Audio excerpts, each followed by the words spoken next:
For many of us, checking Instagram, Facebook, TikTok, other social media is all part of our normal routine, right? And keeping tabs on friends and family across the world can help to make you feel more connected. But there's a negative side to that unchecked screen time, which can lead to poor sleep, memory issues, and poor overall mental health. Joining me now with more is Vaibhav Devarkar, a professor of psychiatry and behavioral neurosciences at Wayne State University in Detroit, Michigan. Professor, thank you so much for joining us. We appreciate it. So why is social media so addictive, and why do we feel that burst of happiness when someone likes one of our posts? Thank you, Whit, for having me. Well, I think one of the problems with social media and the incessant novelty that it generates is it keeps the brain in what is called constant exploratory mode. And so the brain is constantly now in a position where it's looking for novelty, but it's actually never settling on anything. And we always transition in our own lives between exploration and exploitation. We look for things, but then we settle on something and we use it.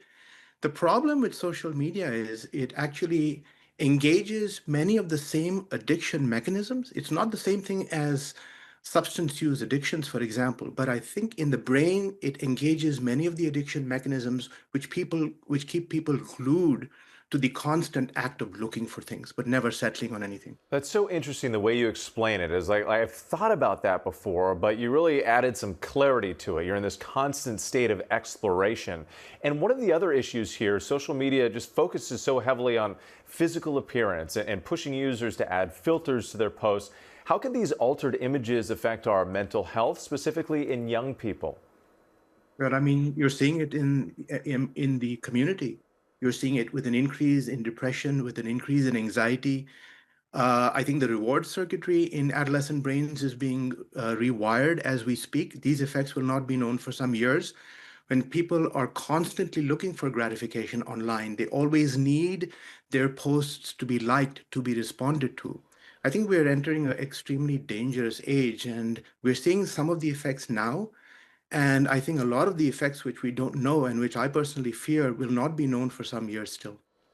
So social media, or let me ask you a question about parents specifically. I'm a parent. I have two young children, two girls in middle school. So this social media thing is a big discussion in our household.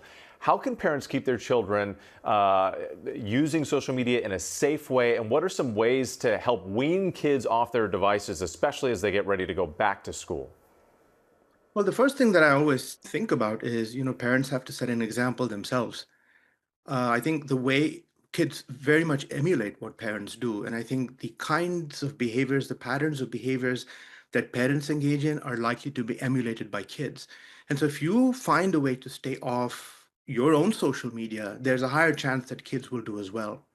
I think there are now more and more resources that you can use to talk to your kids about the dangers of social media.